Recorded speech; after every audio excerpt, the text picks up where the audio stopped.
Pemerintah mengeluarkan surat edaran yang mengatur pemberian tunjangan hari raya atau THR bagi pekerja di perusahaan. Dalam aturan ini THR wajib diberikan kepada pekerja dengan masa kerja minimal 1 bulan secara terus-menerus, baik dengan status perjanjian kerja waktu tidak tertentu atau PKWTT maupun perjanjian kerja waktu tertentu atau PKWT. Pekerja dengan masa kerja 12 bulan atau lebih berhak menerima THR sebesar 1 bulan gaji. Sedangkan pekerja yang bekerja kurang dari 12 bulan akan mendapatkan THR secara proporsional sesuai masa kerja. Saya minta agar pemberian THR bagi pekerja swasta, BUMN, BUMD diberi paling lambat 7 hari sebelum Hari Raya Idul Fitri. Pembayaran THR wajib dilakukan paling lambat 7 hari sebelum Hari Raya Keagamaan dan tidak boleh dicicil. Menaker juga mengimbau perusahaan berbasis aplikasi untuk memberikan bonus Hari Raya atau BHR kepada pengemudi dan kurir online. Bonus ini diharapkan diberikan dalam bentuk uang tunai sebagai apresiasi terhadap kerja mereka.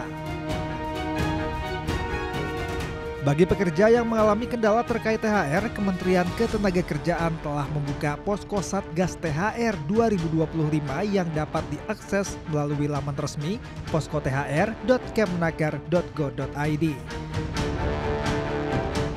Sementara itu, pemerintah juga telah mengatur batas usia pekerja di Indonesia. Berdasarkan Undang-Undang Nomor 13 Tahun 2003, pekerja minimal harus berusia 18 tahun. Namun, anak berusia 13 tahun, 15 tahun diperbolehkan melakukan pekerjaan ringan dengan syarat tertentu, seperti izin orang tua dan durasi kerja maksimal 3 jam per hari. Meski begitu, kualifikasi usia dalam syarat kerja seringkali menjadi kendala yang dikeluhkan calon pekerja. Batas usia maksimal yang disyaratkan pemberi kerja kerap menjadi penghalang bagi masyarakat usia produktif dalam mendapatkan pekerjaan. Lantas, bagaimana pemerintah menjawab fakta ini?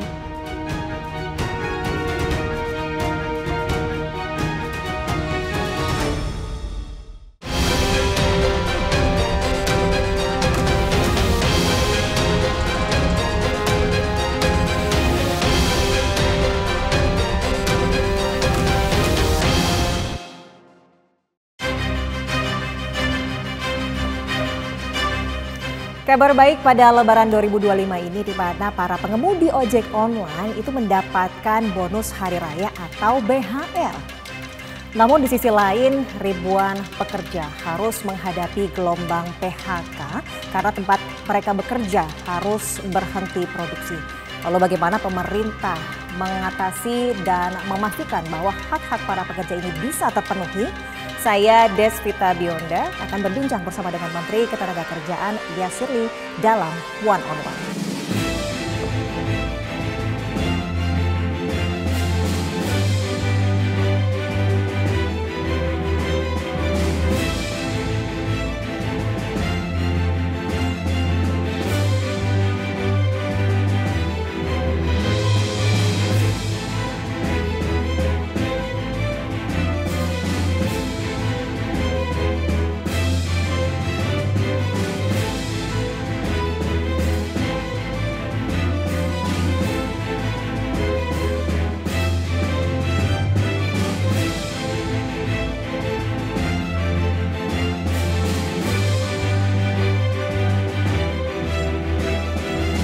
Assalamualaikum Pak Yasirly. Waalaikumsalam. Apa kabar Bapak? Kabar baik Mbak Vita, apa kabar?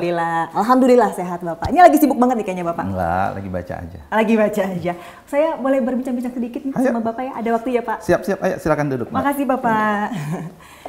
Pak, oke, ini kan baru di Lebaran tahun ini nih kemarin itu Presiden Prabowo juga sudah menyampaikan bahwa ada kebijakan di mana aplikatornya harus memberikan bonus Hari Raya nih Pak untuk pengemudi ojek online. Tentunya ini berbeda dengan tunjangan Hari Raya kan Pak ya. Ini bagaimana nih Pak regulasinya kalau boleh tahu? Ya, jadi sebenarnya kalau kacamatanya regulasi untuk pengemudi dan kurir online memang belum ada regulasi gitu ya. Tapi kan semangat kita kemarin, sesuai arahan Pak Presiden juga sebenarnya kita ingin meningkatkan kesejahteraan siapapun itu. Dan kami dari Kementerian Ketenagakerjaan kita melihat ketika regulasi itu kemudian belum ada, maka tentu tidak semuanya harus dengan regulasi. Jadi kita ajak bicaralah gitu ya, mulai dari teman-teman pengusaha, aplikator. Ini sepertinya pendekatannya bukan regulasi tapi adalah kepedulian. Kepedulian ya, artinya terkait tentang apakah itu bonus ya, apakah itu tunjangan sebelum hari raya, ini kan sudah menjadi budaya bangsa ya. Betul. Ya, kita ingin mereka itu bahagia bersama keluarga pas hari raya dan seterusnya. Nah, terjadilah kemudian diskusi ya, yang kita sebut dengan, kalau dalam bahasa hubungan industrial itu sebut dengan meaningful participation. Itu 3 bulan, Mbak Vita. Ya, itu rapatnya bisa ya, saya sendiri 4 atau 5 kali, kemudian levelnya dirjen itu sekian kali. Kita juga dengar aspirasi dari teman-teman pengemudi dan kurir online, ya tentu mereka juga berharap mulai dari 1 bulan gaji lah, apalah dan seterusnya. Alhamdulillah sampai akhirnya sesuai dengan final call-nya itu dari Pak Presiden yang waktu konferensi pers di Istana ya. Dan alhamdulillah disitulah saya sering mengatakan ke teman-teman pengusaha dan serikat pekerja, ya kalau kita diskusi insya Allah ada jalannya lah begitu. Jadi untuk besarannya sendiri nih Pak, kalau boleh tahu antara THR dan BHR ini apakah sama? Seperti apa ya Pak? Tentu beda, tentu beda. Jadi kalau THR kan sudah ada regulasi, gitu ya, sudah ada terkait dengan peraturan menakernya. Itu 1 bulan gaji, itu minimal ya. Bahkan ada beberapa perusahaan yang sudah punya perjanjian kerja bersama bisa jadi lebih. Nah, kemarin memang namanya bukan THR, karena tadi regulasinya belum ada, gitu ya, sehingga kita bersepakat lah namanya bonus hari raya. Dan memang itu kan waktunya juga mepet ya. Ya, kami juga sadar dan kita beritahu teman-teman pengemudi dan kurir online bahwa ya ini kan sudah mendekati nih ya 1 bulan, perusahaan kan perlu waktu mereka untuk menyiapkan cash flow dan seterusnya. Ya, kita carilah sampai titik temu untuk pengemudi dan kurir online yang berkinerja baik dan produktif itu 20% ya dari pendapatan bersih rata-rata dalam 1 tahun. Nah, itu artinya untuk setiap pengemudi ojek online itu mendapatkan nilai BHR yang berbeda-beda begitu ya Pak? Yes, harus. Karena memang tipikal pekerjaan ya digital begini memang fleksibilitas itu nomor 1. Jadi tidak mungkin kita membuat atau merekomendasikan atau menghimbau besaran bonus itu flat gitu ya. Nah, bahkan dalam beberapa hal dalam klausul surat edaran kami itu bagi mereka yang kemudian di luar kategori ya produktif dan bekerja baik ya kita serahkan ke perusahaan. Karena beberapa kan mereka ada yang part time. Ya, part time itu bisa jadi narik gitu ya, dalam 1 hari itu cuma 2 jam. Besoknya bisa jadi tidak. Asumsi kami ya bisa jadi mereka itu adalah part time dan mereka menerima THR dari tempat lain di mana dia bekerja. Oke. Nah ini tadi terkait juga dengan pembicaraan antara Menaker juga dengan pihak aplikator bahwa ini akhirnya disebut dengan bonus hari raya, yang artinya kan bonus itu tidak wajib sebenarnya ya Pak. Kemudian bagaimana nih sebenarnya tanggapan dari aplikatornya sendiri? Iya, makanya kami melihatnya itu kan bukan masalah regulasi dan juga bukan masalah wajib apa enggak. Wartawan juga sering nanya kan, kalau nggak bayar bagaimana begitu ya. Saya tidak melihat ke situ. Jadi tadi ini adalah masalah kepedulian. Ini adalah masalah kebersamaan kita menjelang hari raya, dan sudah ada komitmen, gitu ya, komitmen bahwa ini akan diterapkan, gitu ya. Dan angka tadi besaran itu kan juga ya kita lahir dari sebuah komunikasi diskusi yang panjang. Jadi bisa saja misal jadi kan saya sebagai menteri menghimbau ya sudah besarannya sekian persen sepihak, gitu ya. Tapi saya yakin kita tidak begitulah, gitu ya. Jadi lahir dari satu komitmen, lahir dari meaningful participation, diskusi, dan kita tunggu. Dan saya yakin insya Allah para aplikator, para pengusaha akan menunaikannya. Itu artinya tanggapan positif ya dari para aplikator begitu ya Pak? Iya, ya dari tentu mereka berharap tidak begitu ya. Tapi kan tadi kita sudah berangkat dari ini kepedulian dan seterusnya. Terakhir mereka komit gitu ya. Dan menurut saya itu adalah sebuah win-win-win solution ya. Bagi aplikator itu juga menunjukkan bahwa mereka itu peduli kok gitu ya. Okay. Ya. Sejauh ini ada pemantauan ya dari Kemenaker sendiri Pak terkait dengan pelaksanaannya Pak? Kita monitor ya. Kalau saya dengar di beberapa itu sudah mulai ada aplikatornya ngasih sinyal, kasih apa gitu ya. Tapi nanti besarannya kan memang sekali lagi itu kan domain dari masing-masing perusahaan ya. Tadi kan kita hanya mengawal dari kriteria tadi gitu ya. Semoga aja, dan kita juga sudah sampaikan kepada teman-teman perwakilan pengemudi dan kurir, tolong juga difahami bahwa ini kan inisiatif yang pertama gitu ya, dan waktu kita juga mepet. Nah, mereka juga harus apresiasi begitu ya. Betul. Ini kan sekian lama belum pernah ada nih begitu ya. Betul. Nah, jadi ketika ini syukuri gitu ya, insya Allah tahun depan ketika waktunya lebih panjang ya saya katakan ya perusahaannya juga bisa menyiapkan dana lebih banyak gitu Mbak Vita. Ini artinya akan berkelanjutan ini Pak ya untuk tahun-tahun berikutnya? Harapan kita begitu. Amin ya, semoga ya Pak. Ya, haruslah gitu ya. Di rumah kan Mbak Vita punya yang bantu di rumah kan nggak nunggu regulasi betul. Juga kan, ini nggak ada nih regulasi siap kasih ya bantuan. Iya, iya. Filosofisnya berbeda lah kita melihatnya itu. Ya, semoga ini menjadi pencerah bagi para pekerja informal begitu ya Pak ya. Insya Allah. Amin. Sekaligus kita menunjukkan bahwa bangsa kita itu kekeluargaannya ada. Ya, kita itu satu loh, bisa saling peduli, kerjasama, dan itulah yang sebenarnya ditunggu oleh masyarakat kan sebenarnya. Nah, ini kalau tadi kita bicara BHR, sekarang kita ingin bertanya terkait dengan tunjangan hari raya nih Pak, yang memang setiap tahunnya kan dari Kemenaker sendiri kan membuka posko pengaduan THR Pak. Yes. Nah, sejauh ini sudah berapa banyak ini aduan?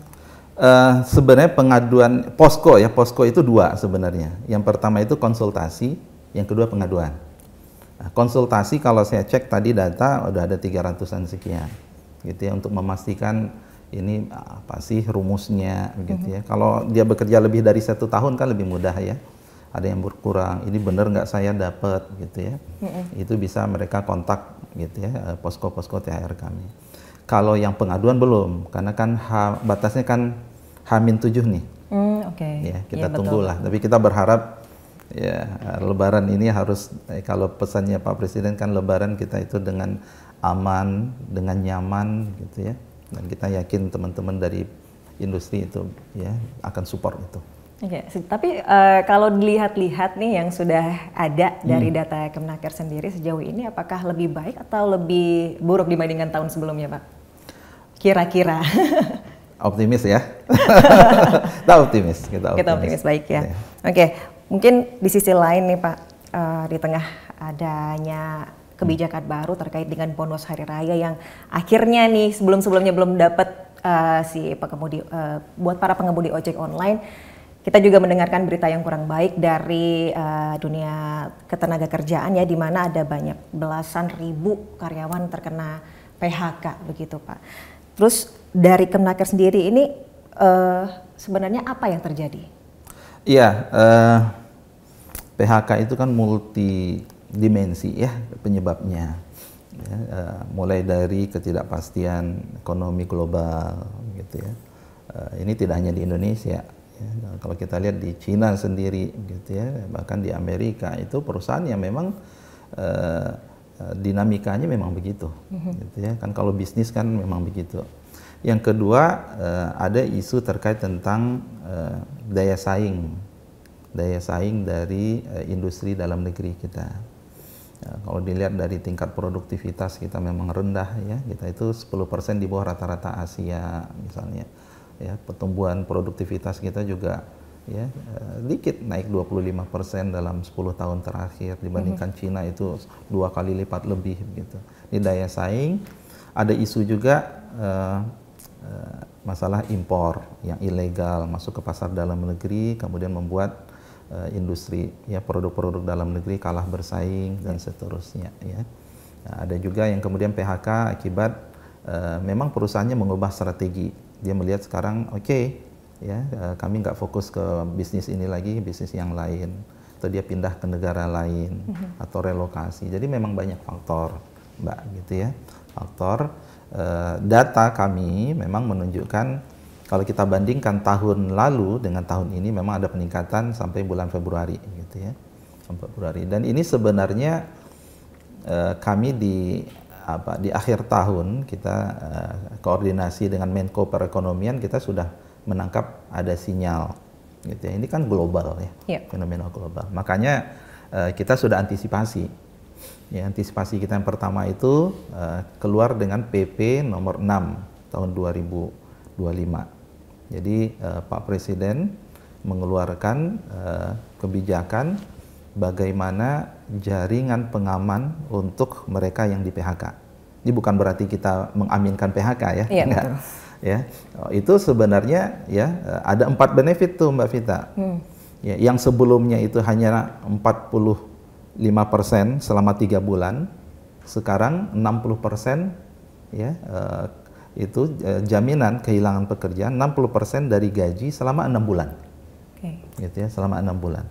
Nah, ini yang kemudian kita berharap mereka yang di PHK itu kemudian memiliki ya kesempatan untuk reskilling, untuk wirausaha dan seterusnya. Kemudian ada benefit yang lain di PP itu untuk mereka mendapatkan alokasi pelatihan sebesar 2,4 juta. Kemudian kemudahan dalam iuran yang sebelumnya itu batasnya itu kita buat ya batasnya 1 tahun itu relevan. Yang tadi 3 bulan jadi 6 bulan. Itu satu. Kemudian kita sadar terkait tentang daya saing itu ada 2. Yang pertama itu adalah terkait tentang mesin-mesin, maka Menko Perekonomian itu keluar dengan insentif peremajaan mesin. Nah, kalau terkait dengan tenaga kerja di kami melihat ada isu memang terkait tentang produktivitas tenaga kerja, walaupun itu ya berapa persen lah gitu ya. Nah, jadi ini memang harus sinergi. Nah, ada terkait juga dengan banyak yang dikeluarkan di media itu kan terkait dengan Permendak 8. Ya. Nah, itu juga kita terus dorong ya dalam rapat-rapat di kementerian terbatas. Ya, ini bisa nggak direview, ditinjau ulang dan seterusnya. Jadi ini dinamika yang memang kami sadari itu harus kita hadapi, gitu ya. Dan nanti kita juga melihatnya harus case by case nanti, gitu ya. Ada PHK yang kemudian menurut kami ini masih ya kita dengan persuasi ya harusnya ini jangan PHK dulu lah misalnya, gitu ya. Ada yang memang kalau memang sudah ya ini kan sebenarnya dunia private kan sebenarnya gitu ya. Dunia private yang memang ya mereka punya keputusan, tinggal nanti kalau memang itu adalah langkah terakhir, kita lihat nanti dalam hal pemenuhan hak-hak pekerja. Ya. Ya, jadi disitulah peran Kementerian Ketenagakerjaan. Itu ya, itu dia tadi Pak. Kalau bicara soal PHK kan ini tentunya tidak lepas dari kasus Sritex ya, yang saat ini lagi menjadi hot topic yang kemarin juga paling besar yang kita lihat sampai dengan belasan ribu karyawan yang terdampak PHK. Kemudian sejauh ini seperti apa nih Pak dari Kemenaker sendiri untuk pemenuhan hak-hak yang tadi seperti disebutkan oleh Bapak sendiri? Makasih nih Mbak Vita ya. Jadi Sritex ini harus kita lihat PHK-nya karena pilot. Jadi ini beda kasus gitu ya. Jadi ketika pilot maka kemudian itu keputusan pengadilan maka akan di take over oleh kurator, gitu ya. Jadi sesudah itu domainnya kurator sebenarnya. Pemerintah nggak bisa intervensi. Oke ya. Tadi juga sebenarnya nggak bisa intervensi juga, tapi kan karena PHK langsung masih bisa kita persuasi dan seterusnya, gitu ya. Nah, kurator maka kemudian ini kan sudah terjadi sejak bulan November ya. Makanya pemerintah peduli, gitu ya. Maka yang kita minta itu istilahnya going concern, gitu ya. Tapi kita hanya mendorong, kita nggak bisa memaksa kurator. Going concern ini sekian belas ribu. Kami concern nih karena itu kan juga ke bawah-bawahnya banyak sehingga ya kurator juga mau bekerja sama, dipertahankanlah produksi tetap sehingga tidak terjadi PHK. Sebenarnya kalaupun PHK langsung juga itu haknya kurator sebenarnya. Lanjut sampai akhirnya yang akhir Februari kemarin ya, data kurator udah nggak bisa lagi gitu ya. Ketika kemudian mereka ada kesulitan terkait tentang internal ya, apakah cash flow dan macam-macam gitu ya, PHK. Gitu ya. Nah, ketika PHK kami ingin memastikan sekarang hak-hak mereka terpenuhi dulu gitu ya. Ada klaim mereka terkait dengan JHT-nya, JKP-nya gitu ya. Nah, kita turunkan tim ya, kami dari Kementerian Ketenagakerjaan dengan BPJS Ketenagakerjaan ya, ada JHT. JHT itu jaminan hari tua, Mbak. Jadi tabungan mereka selama ini itu mereka bisa klaim. Kemudian JKP tadi ya, yang 6 bulan 60% dari gaji, kemudian kita siapkan juga akses pelatihan. Ya. Yang menarik sebenarnya Sritex ini ternyata investor melihat bahwa dia masih punya nilai saing, gitu ya, karena memang ini kan perusahaan yang besar, gitu ya, pabriknya juga ya, kalau kita lihat asetnya bagus, ternyata ada peluang untuk kemudian kurator, ini kurator sebenarnya domainnya, gitu ya. Ada peluang katanya untuk dipekerjakan kembali dengan skema seperti ini dan tentu itu kita sangat apresiasi. Oke, ini kan memang kebetulan yang karyawan terdampak ini mayoritas memang usianya di atas 35 tahun yang kemudian memang mungkin akan kesulitan jika untuk melamar pekerjaan di perusahaan baru begitu, Pak. Ini bagaimana pemerintah sendiri untuk hadir mengatasi masalah ini? Kami melihat ketika kurator menyampaikan ada peluang untuk rekrut kembali, selesai masalahnya. Ya. Apa kemudian menjamin seluruh karyawan itu akan yang terkena terdampak PHK ini mendapatkan pekerjaan? Kalau logikanya adalah asetnya akan tetap beroperasi dengan investor baru, harusnya bisa. Ya. Bahkan ada benefit sebenarnya buat investor. Jadi dia tidak perlu merekrut orang baru yang harus diajar lagi. Betul. Gitu, ya. Jadi ini kasus yang unik lah bagi saya melihat. Tapi itu akhirnya menggembirakan kita semua ya, kekhawatiran kita terkait belasan ribu dan seterusnya. Mereka kan yang diperlu ya, saya kemarin ke Sritex ya. Harapan mereka satu, klaim JHT, JKP lancar untuk kebutuhan lebaran. Alhamdulillah kita hadir, pemerintah hadir, kita buat sekian desk ya, ngantri langsung, itu Mbak Vita bisa bayangkan 9.000 bisa selesai kita dalam beberapa hari gitu ya, itu dahsyat itu. Nah, kemudian mereka harapannya kedua kepastian, ya kepastian kami akan bekerja kembali gitu ya, dan itu alhamdulillah terkonfirmasi dengan investor. Tentunya kita harapkan ya untuk kedepannya ini bisa terrealisasi dengan baik begitu. Siap. Ya Pak ya. Insya Allah kita monitor terus. Oke, kita masih akan berbincang lagi Pak, namun kita harus jeda sejenak, pemirsa jangan kemana-mana, kita masih akan berbincang dengan Menteri Ketenagakerjaan Bapak Yasirli. Untuk itu tetaplah bersama One on One.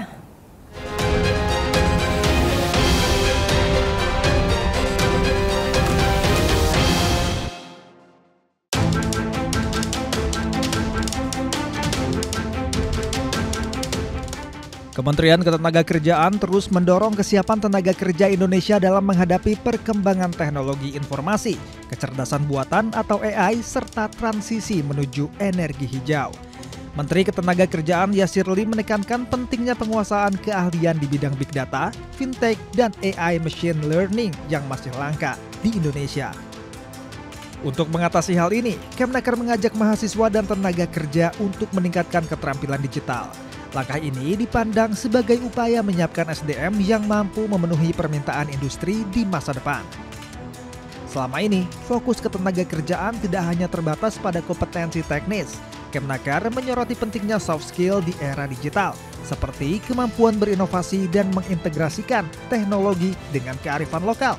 Hal ini dipercaya dapat meningkatkan daya saing tenaga kerja Indonesia. Di sisi lain, transisi energi ke sumber daya terbarukan juga menjadi perhatian Kemnaker. Menurut studi Koaksi, sektor energi hijau berpotensi menciptakan sekitar 432.000 lapangan kerja langsung bagi tenaga teknik pada 2030 dan meningkat hingga 1,12 juta pada 2050. Namun, kesiapan tenaga kerja di sektor ini masih menjadi tantangan.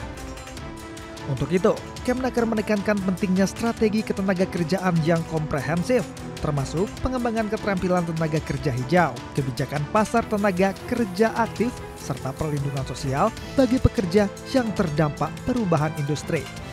Saat ini, peta jalan ketenagakerjaan nasional untuk transisi energi masih dalam tahap pengembangan dan belum dipercepat. Melalui berbagai kebijakan ini, pemerintah berharap tenaga kerja Indonesia mampu bersaing di pasar kerja global, serta berkontribusi dalam pembangunan berkelanjutan berbasis teknologi dan energi hijau.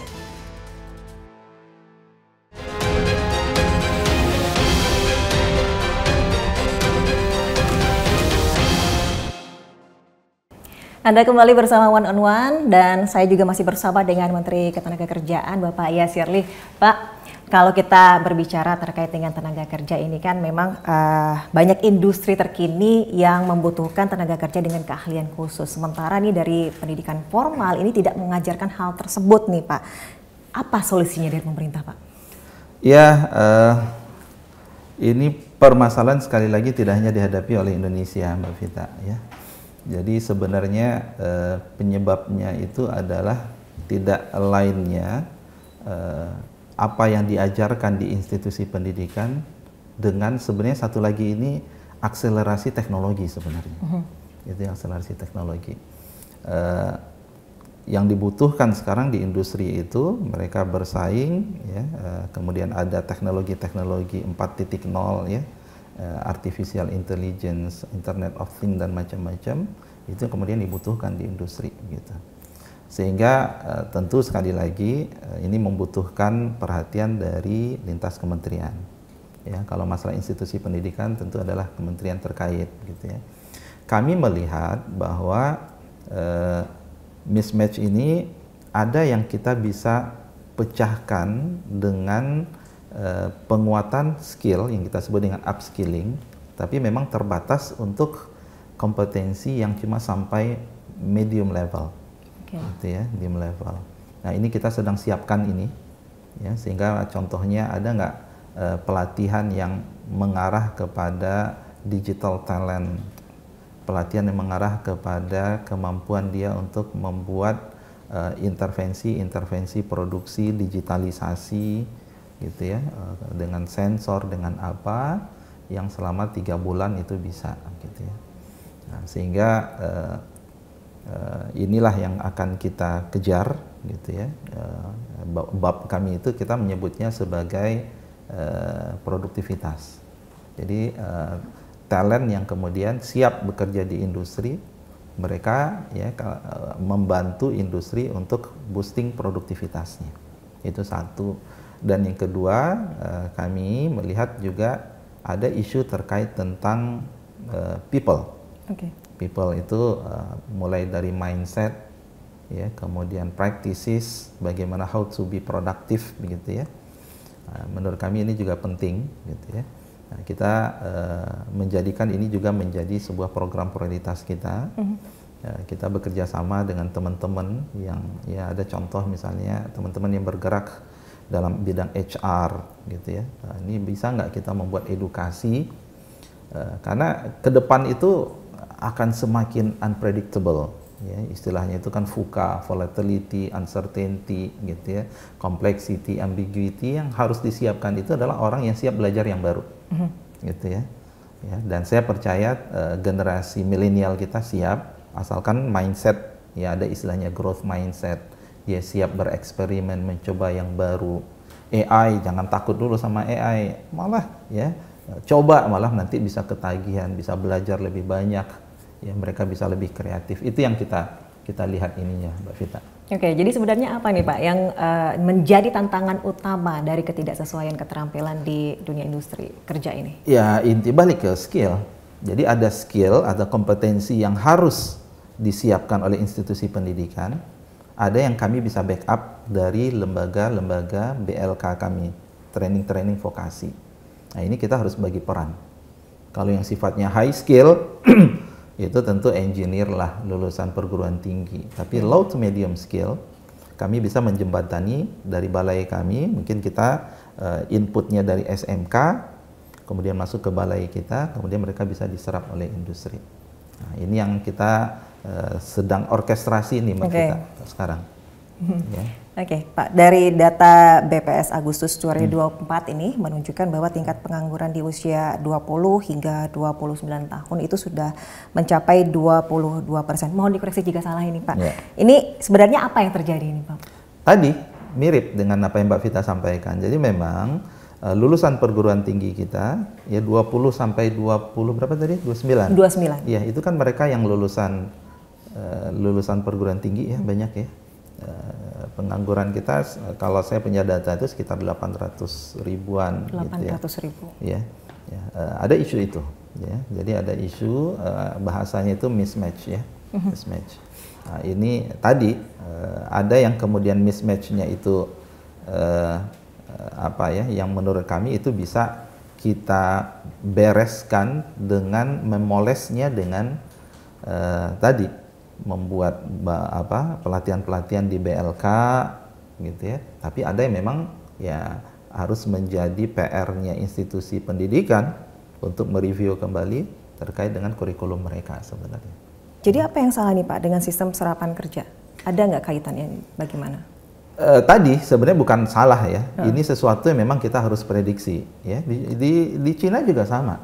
Ya, kemarin saya baca berita juga sama. Sekian juta mereka yang sudah mendapatkan pendidikan S1 kemudian ya ada tidak matching dengan kebutuhan industri. Kebutuhan industri. Ya, jadi institusi pendidikan jadikan ini sebagai bahan untuk dievaluasi. Kemudian kami tadi ada yang kita harus siapkan levelnya BLK, industri. Nah, jadi apa yang kami lakukan tahun ini kita sudah sebenarnya sedang ya menjalin komunikasi dengan kawasan-kawasan industri. Nah, kita ingin kawasan-kawasan industri juga lebih proaktif, ya, lebih proaktif untuk membuka kesempatan karena mereka yang paling tahu nih kebutuhannya apa, Mbak Vita. Yeah. Ya, mereka bisa ya langsung connect dengan SMK, dengan Politeknik, kemudian membuat ya pelatihan-pelatihan nanti kerjasama dengan kami.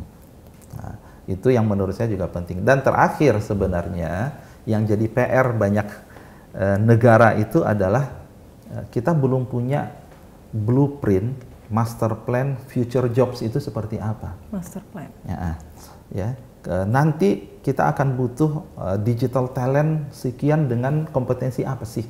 Nah, ini kami sedang susun juga sebenarnya. Ini banyak nih, sedang-sedang gitu ya. Nah, kita butuh orang, nanti ada istilahnya green jobs. Green jobs itu apa aja sih pekerjaan? Nah, kita dibantu Bappenas untuk memetakan itu. Sehingga dari sekarang itu sudah disiapkan. Sehingga wajar kalau institusi pendidikan bertanya gitu ya. Jadi ke depan itu industri seperti apa? Kita harus punya satu panduan dan dari situlah kita menyiapkan. Karena nggak bisa kebutuhan sekarang kalau baru disiapkan sekarang ada lagging. Yeah. Mereka baru lulus 5 tahun lagi gitu ya. Nah, berarti memang kita harus bisa memprediksi dan dari situlah kita siapkan bersama. Oke. Ini kan kalau dari data tadi kan usia 20 sampai dengan 29, artinya kan mereka itu masuk dalam golongan Gen Z ini Pak. Yang kata orang-orang kalau Gen Z ini memang agak berbeda dia pandangannya terhadap dunia kerja. Itu kalau dari pemerintah sendiri ini bagaimana menyikapinya? Apakah memang dari perusahaan yang harus menyesuaikan diri dengan Gen Z atau Gen Z-nya ini yang harus berusaha menyesuaikan diri dengan dunia kerja yang akan dimasuki gitu Pak? Iya, tanya menarik.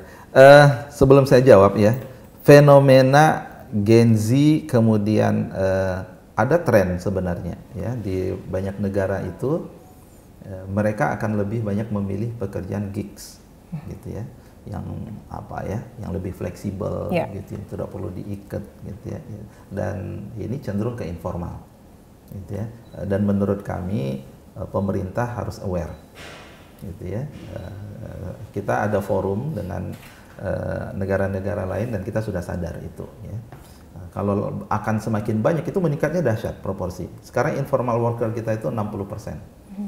Ya. Informal worker artinya mereka rentan dengan jaminan ya, karena mereka bekerja sendiri ya, tidak ada jaminan terkait dengan kecelakaan, jaminan terkait tentang ketenaga kerjaan dari perusahaan gitu ya. Padahal ini menjadi concern kita. Nah, itu satu sisi yang ingin saya sampaikan, gitu ya. Yang kedua yang ingin saya sampaikan, tentu dunia industri juga harus menyesuaikan, gitu ya.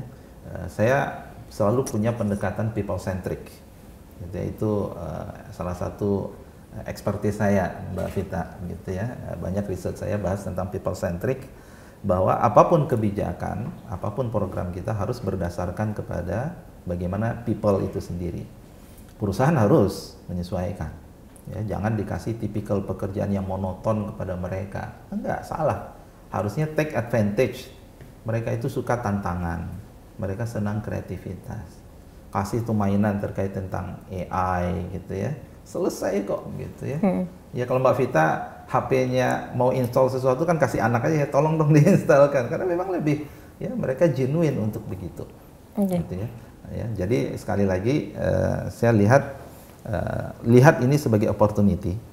Kita harus cari sesuatu yang pas. Makanya tadi program kami adalah kita harus lakukan akselerasi bagaimana peluang peningkatan produktivitas di industri itu dengan teknologi IT, gitu ya, dengan kemudian digital, dan mereka lah yang paling siap, gitu ya. Mereka yang paling siap, dan kami yakin, ya, mereka lah yang kemudian, ya, harus kita berikan perhatian sehingga mereka kemudian bisa memberi kontribusi yang maksimal juga. Kemudian dari pemerintah sendiri ini apakah akan ada regulasi ini untuk perlindungan jaminan-jaminan tersebut tuh bagi para pekerja informal?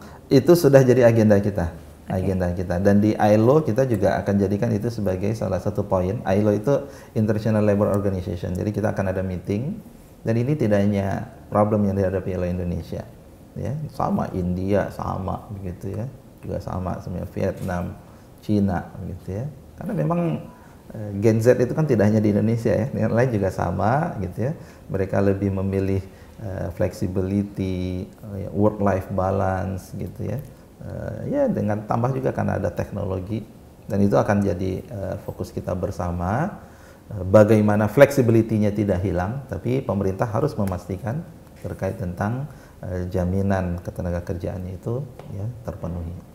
How-nya ini masih PR nih. Oke, baru mau nanya saya ini, bagaimana Pak sekiranya rencananya untuk ada skema-skema, tapi nantilah kita harus bahas bersama dulu nanti. Ini artinya akan semakin banyak nih sepertinya anak-anak muda yang justru akan lebih memilih di bidang informal, begitu kali ya Pak ya?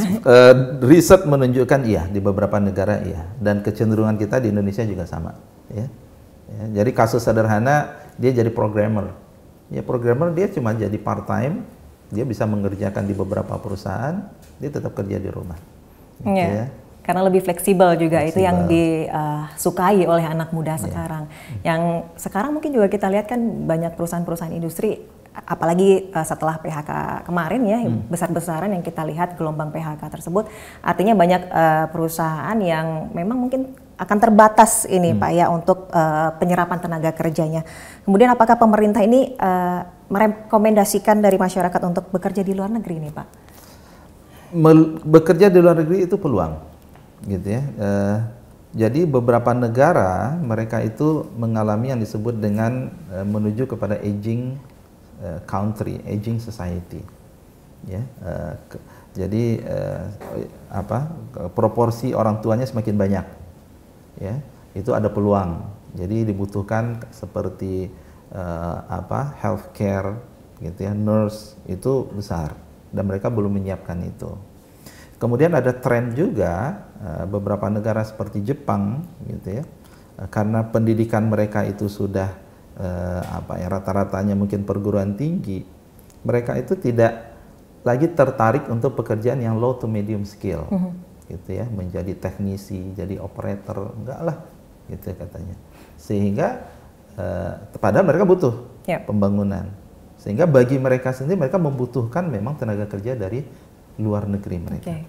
Ya, jadi kalau saya melihat itu sebagai peluang kita, ya, jadi bagi yang bekerja ke luar negeri itu bisa untuk meningkatkan skill dan kompetensi mereka. Jadi artinya pemerintah tidak akan menghalangi ya untuk masyarakat ini yang ingin bekerja di luar negeri untuk membuka peluang baru atau menambah penghasilan. Malah sekarang kalau kita lihat kan ada kementerian khusus. Jadi dulu satu kan Kementerian Ketenagakerjaan, sekarang kita punya Kementerian P2MI yang saya yakin Pak Presiden melihat ini sebagai opportunity ya. Jadi harus dikelola dengan baik, tapi juga harus dipastikan, makanya namanya kan perlindungan pekerja migran. Oke, jadi selama mereka di luar negeri itu mereka juga harus dilindungi. Baik Pak Yasril, kita masih akan berbincang-bincang lagi, cuma kita akan jeda sejenak. Pemirsa jangan kemana-mana, tetaplah bersama One on One.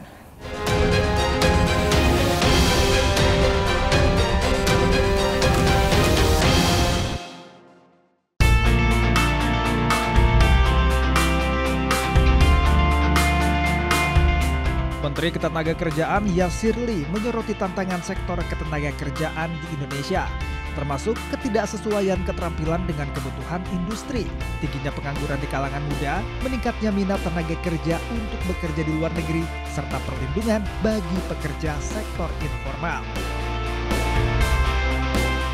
Salah satu permasalahan utama adalah kesenjangan keterampilan. Beberapa bidang seperti Big Data, Fintech, dan Artificial Intelligence masih kekurangan tenaga kerja terampil. Sementara itu, banyak pekerja Indonesia justru mencari peluang kerja di sektor informal di luar negeri. Untuk mengatasi hal ini, pemerintah memperkuat program pelatihan tenaga kerja berbasis teknologi agar lebih siap menghadapi tantangan industri global. Saat ini, angka pengangguran di Indonesia mencapai 7,5 juta orang. Lulusan sekolah menengah kejuruan atau SMK menyumbang angka tertinggi, yaitu 8,9% dari total pengangguran. Ketidaksesuaian antara pendidikan dan kebutuhan industri menjadi salah satu faktor utama. Untuk mengatasi masalah ini, pemerintah telah mengeluarkan Peraturan Presiden Nomor 68 Tahun 2022 tentang revitalisasi pendidikan dan pelatihan vokasi. Aturan ini bertujuan meningkatkan keterlibatan dunia usaha dalam menciptakan lulusan yang siap kerja. Di sisi lain, semakin banyak tenaga kerja Indonesia yang memilih bekerja di luar negeri karena daya saing industri dalam negeri masih rendah dibandingkan negara-negara ASEAN lainnya. Untuk mengatasi hal ini, pemerintah terus berupaya meningkatkan produktivitas dan daya saing tenaga kerja melalui program pelatihan dan peningkatan keterampilan yang sesuai dengan kebutuhan pasar kerja. Perlindungan bagi pekerja sektor informal juga menjadi perhatian pemerintah. Saat ini, banyak pekerja informal belum mendapatkan jaminan ketenagakerjaan yang sesuai dengan sifat pekerjaan mereka. Untuk itu, pemerintah berupaya meningkatkan akses pekerja informal terhadap program jaminan sosial melalui BPJS Ketenagakerjaan dengan sistem asuransi sosial. Namun, implementasi dan penegakan hukum terkait masih menimbulkan celah yang memungkinkan terjadinya ketidakadilan. Peraturan yang eksplisit dan mekanisme pengawasan yang efektif diperlukan untuk memastikan bahwa pekerja informal mendapatkan perlindungan hukum yang layak. Pemerintah terus berupaya memperkuat ekosistem ketenagakerjaan di Indonesia agar tenaga kerja lokal dapat bersaing secara global dan memiliki peluang kerja yang lebih luas. Lantas, bagaimana upaya pemerintah dalam mengurai kemelut masalah ini?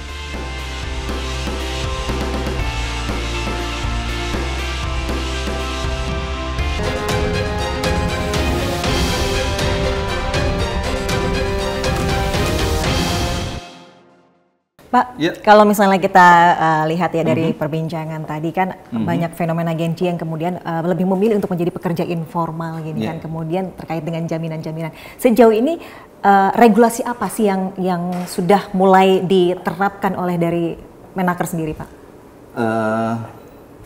Ya itu belum sih. Gitu belum ya. Nah, jadi kita kan memang definisi pekerja yang dari undang-undang itu kan memang mereka bekerja di sektor formal sih sebenarnya. Gitu ya. Tapi nanti akan berjalan gitu ya dan sedang dibincangkan gitu ya, Pak ya. Tantangannya nanti kan tentu mereka tidak bisa dikategorikan sebagai pekerja formal ya, pekerja formal. Karena kalau pekerja formal nanti membuat mereka menjadi tidak fleksibel lagi. Betul. Gitu ya. Tapi masih apakah nanti ke depannya akan tetap diarahkan untuk Gen Z ini bekerja di perusahaan industri atau bagaimana? Itu sepertinya tidak bisa kita cegah gitu ya. Tidak bisa cegah. Memang ada dua sebenarnya. Ada kalau kebijakan besarnya pekerja informal ini bisa jadi hanya sebagai batu loncatan untuk formal. Oke. Ya, itu terutama untuk yang sifatnya itu adalah untuk upah yang tidak kompetitif. Gitu ya. Jadi memang mereka hanya cari part time sementara. Tapi juga ada sebenarnya kategori yang pekerja informal, sebenarnya mereka itu kategori high skill, dan mereka akan seperti itu, gitu ya. Dan mereka akan memberikan kontribusi yang signifikan sebenarnya. Oke, seperti yang kita ketahui sekarang ini kan perkembangan teknologi ini sangat berpengaruh ya pada dunia tenaga kerja ya, apalagi dengan kehadirannya artificial intelligence atau AI ini yang dikhawatirkan atau mungkin sekarang sudah mulai sedikit menggeser urgensi dari manpower gini. Dan tentu ini juga akan mempersempit dari lapangan kerja untuk para pencari kerja begitu Pak. Ini bagaimana dari pemerintah menyikapinya? Iya, kita sadar gitu ya. Jadi banyak riset menunjukkan bahwa ada istilahnya akibat AI, akibat teknologi digital, maka kemudian akan ada sekian pekerjaan yang akan hilang, gitu ya. Itu memang kita sadar. Ya, yang biasanya itu yang terkait dengan pekerjaan sifatnya monoton gitu ya, itu akan hilang ya, clerical gitu ya, itu akan tergantikan. Tapi juga satu sisi ada juga yang disebut dengan fast growing jobs ya. Ternyata teknologi AI digital itu juga ternyata akan meng-create pekerjaan-pekerjaan baru. Yang memang jumlahnya tentu tidak sebesar yang tadi ya, perbandingannya bisa jadi 1:3 lah gitu ya. Jadi kita tangkap dulu nih opportunity gitu ya, opportunity bahwa ya akan ada seperti data analis gitu ya, kemudian terkait tadi tentang AI gitu ya, terkait tentang security ya, dan macam-macam lah ya. Itu akan ada sekian banyak dan itu jumlahnya juga cukup signifikan ke depan. Ya, itu mungkin ini harus kita siapkan.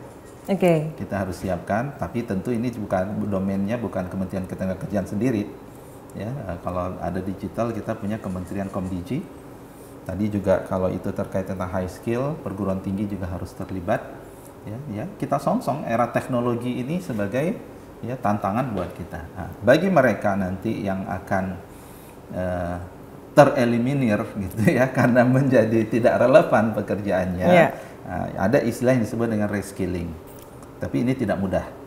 Reskilling itu artinya kalau mereka masih mau belajar, ya menyesuaikan, belajar yang baru itu oke.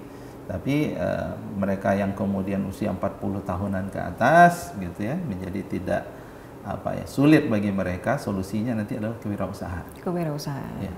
Itu nanti dari pemerintah juga akan mendampingi dan ada pelatihan ya begitu Pak? Pelatihan kewirausahaan buat mereka nanti.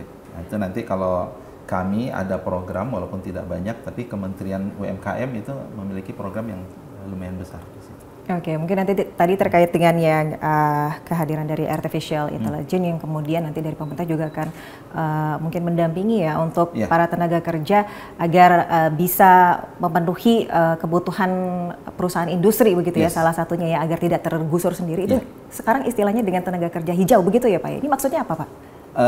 Itu ada. Jadi kalau tadi istilahnya digital, ya, ada digital economics yang akan membutuhkan banyak orang-orang yang ahli talent digital.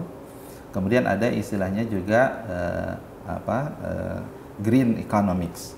Green economics ini adalah terkait dengan pekerjaan-pekerjaan yang lebih memperhatikan terkait tentang planet, lingkungan, gitu ya.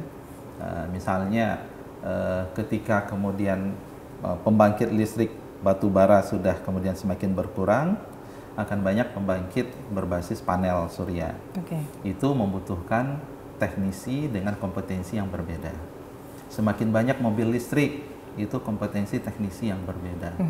Kemudian akan semakin kantor-kantor itu semakin peduli terkait dengan lingkungan, environment, ya, pengolahan sampah, recycle, itu juga butuh kompetensi. Itu yang kita sebut dengan green job sebenarnya. Green jobs itu tadi ya. Dan kita sekarang dengan dibantu Bappenas, kita sudah ada kajian, ini sedang memetakan berapa sih kebutuhan green jobs ya ke depan. Nah, ini juga menjadi sebuah panduan gitu ya. Oh, ternyata peluang itu bisa larinya ke digital, bisa larinya tadi ke green economics, dan itu semua harus kita sambut, Mbak. Ini kalau dilihat ekosistem di Indonesia ini apakah sudah bisa mengakomodir itu? Secara entitas sudah ya. Tapi perlu kita orkestrasi. Ya, kita orkestrasi, dan kami Kementerian Ketenagakerjaan kita melihat kita nggak boleh menunggu gitu ya. Jadi memang kalau Mbak Vita lihat dalam 3 bulan terakhir, ya kami datang tuh ke Kementerian Komdijis, kita datang Kementerian UMKM, kita datang gitu ya. Ya, ayo kita sama-sama, karena kami berada di hilir. Gitu ya, kita berada di hilir. Ya, sekarang kan kalau ada isu terkait dengan PHK, seolah ya Kementerian Tenaga Kerja, lapangan kerja seolah Kementerian Tenaga Kerja. Gitu ya. Padahal ini kan harus kita jawab bersama. Oke, jadi apa nih Pak dari Menaker sendiri yang menjadi tantangan yang harus diwaspadai bagi masyarakat pencari kerja nih?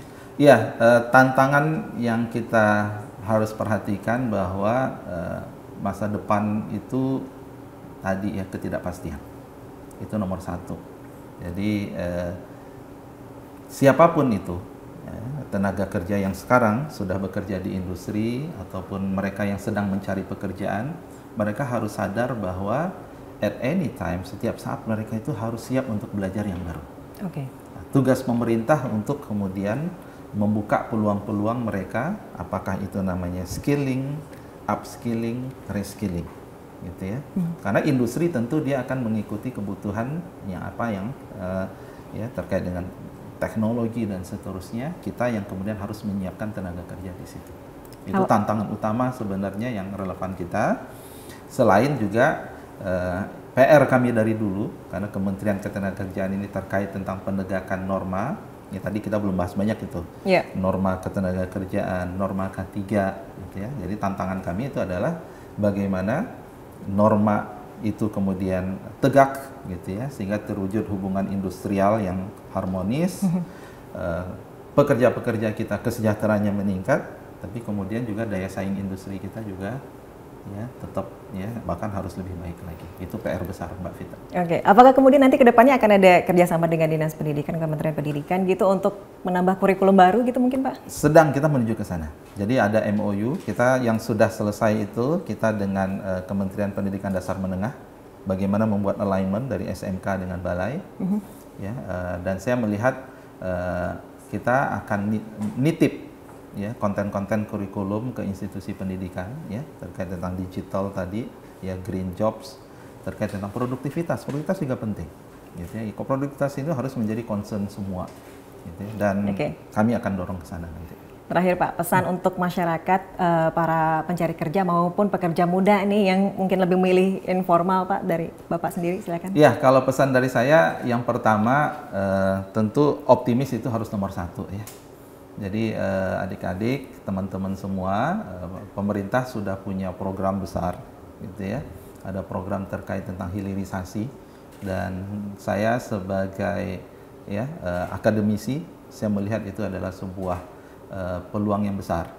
Ya, pemerintah punya program terkait dengan swasembada pangan, pemerintah punya program makan bergizi gratis. Itu semua adalah prioritas yang harus kita dukung, dan itu sebenarnya adalah optimisme. Gitu ya. Nah, kemudian ada teknologi, ya, anggaplah teknologi itu sebagai sebuah tantangan, ya. Dan saya yakin para pencari kerja milenial adalah yang paling pas untuk menjadi expert di situ, gitu ya. Tapi memang tuntutannya ya harus mencoba, gitu ya, harus mencoba. Dan industri sebenarnya membutuhkan, gitu ya. Jadi saya ada beberapa survei yang saya lakukan itu mereka terbatas, ya. Orang-orang yang ahli dalam data science, ya, ahli dalam AI, ya, ahli dalam security network, gitu ya, ahli dalam content creator, itu terbatas mereka. Nah, tapi generasi muda ini juga belum muncul nih mereka, dan tidak semua itu kemudian itu harus dipelajari dari bangku kuliah. Ya, jadi mereka bisa sebenarnya belajar secara mandiri, dan itu kemudian dia bisa ya menjadi yang dibutuhkan oleh industri, dan itu juga kemudian kebaikan buat mereka juga. Oke, artinya untuk para pencari kerja ini di tengah gelombang PHK yang baru-baru terjadi belakangan ini tetap optimis dan terus mengupgrade diri untuk menghadapi tantangan di masa akan datang. Terima kasih Bapak Yasirli atas waktunya telah berbincang bersama dengan One on One. Dan pemirsa, demikian One on One episode kali ini. Saya Desvita Bionda undur diri. Terima kasih, sampai jumpa.